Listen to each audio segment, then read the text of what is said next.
Good evening, my packed-in Pachycetus. I was curious about the miracle that Bringer saw because I would also like to sign up. I mean, being cured of all my ailments, in exchange, all I have to do is look at a thing that makes me join a hive mind. Yeah, you can have my autism and celiac, Space Pope. My unhinged theory at the end. Also, I finally made a playlist for all my videos on Carol Arna, Helios Academy, the Exaltists, and how they relate to the literature from the time when myths about Helios and Apollo were conflated. Let me know if you would like a video about the science that inspired this narrative arc as well, and well, also just like the hollows in general.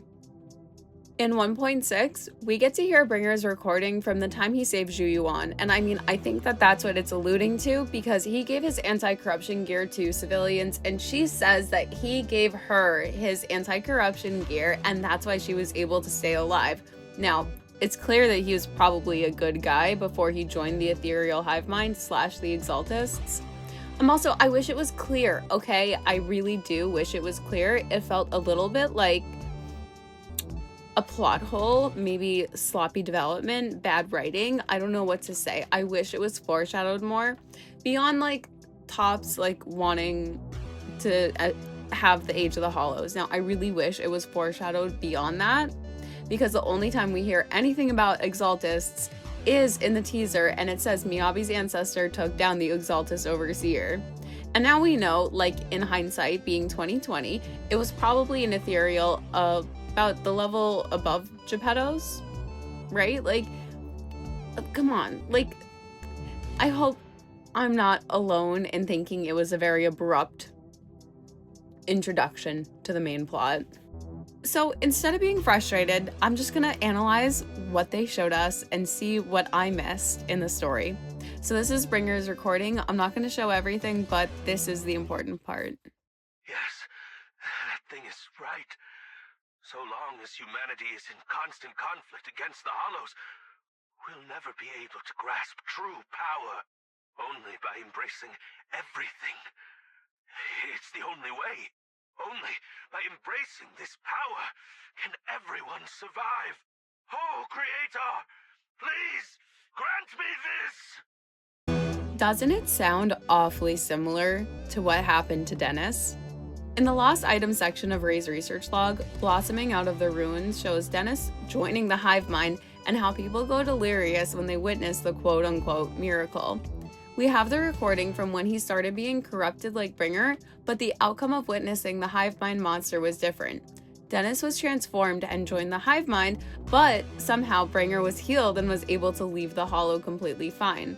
Presumably, these events happened around the same time, like within the few years of each other. Beautiful.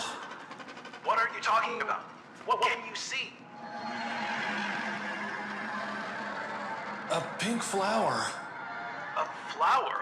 What's so amazing about a flower? No, I've never seen such a flower. You have no idea how beautiful it is.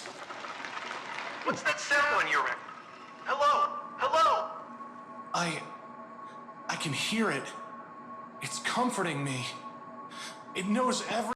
In this recording from Dennis, we learn that the miracle looks like the flower in the game. Also, he describes it as the most beautiful flower that he's ever seen. What I would like you to pay attention to is the noise of the monster in the background of the recording. Just a little. I can feel it wanting me. Go over there. Dennis! Dennis!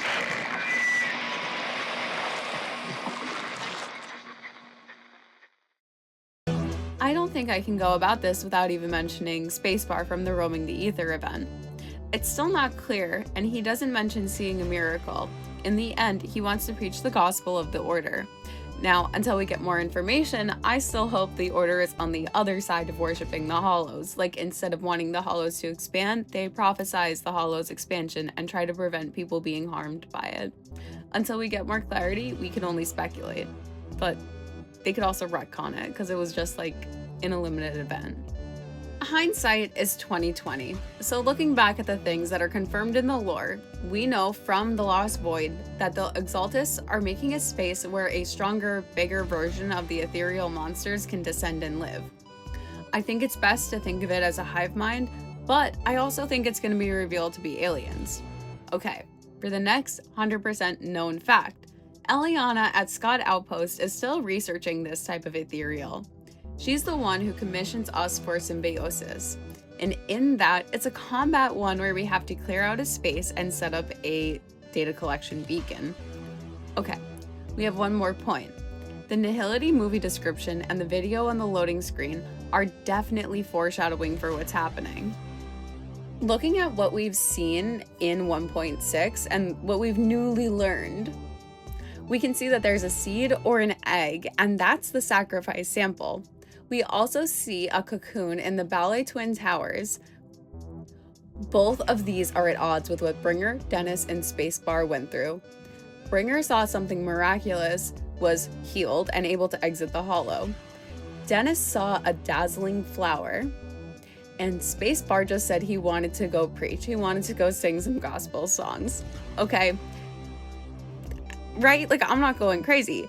And then the corruption research data in Ray's research log, the flare text for hay fever says, "This is a blooming that can't be seen with the naked eye. A strange structure vibrating its dazzling petals.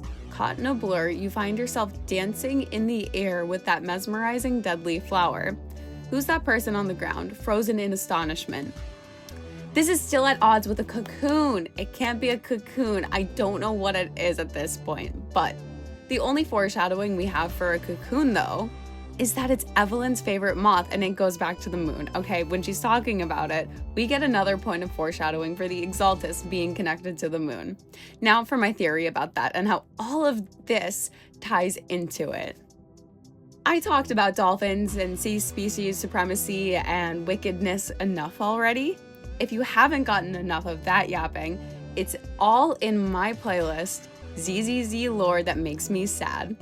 But what I want to add is that we have black hole sounds and dolphin sounds to look at. This is what a black hole sounds like. Thank you, NASA.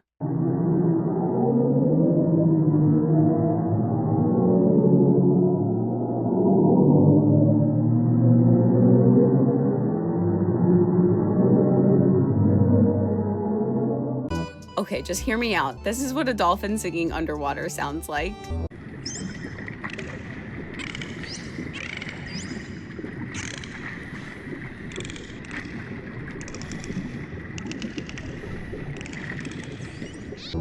Now, please recall that clip of Dennis that I was asking you to listen to. I'm gonna play you these two sounds overlapped, and then again, I'm gonna show you a little bit about Dennis's recording. You cannot tell me it doesn't sound like a dolphin in a black hole.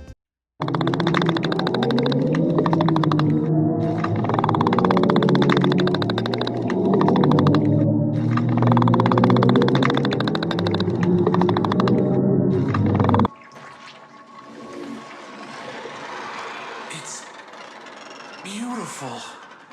What are you talking about? What can you see? A pink flower. Yeah, guys, I kind of think that Professor Archie is going to show up as like an evil dolphin, and I am shocked that someone did it before. Like, speaking of the space boat, I mentioned that I think Professor Archie is the creator. We only know that this is possible because it was foreshadowed a few times and the space-time distortions. The writers could also go about it by leaning into the rewind concept that's been shown several times throughout the game.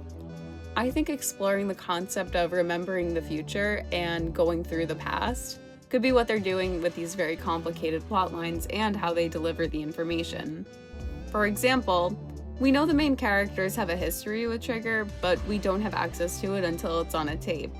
We also know that they record everything through EOS, and now Fairy, because she has access to almost everything in New Eridu. Let me know if you want the science behind it, because there's IRL world building lore that looks like ZZZ's world building lore. Thank you for watching. If you made it this far, I implore you, please subscribe. I'll see you in the next one.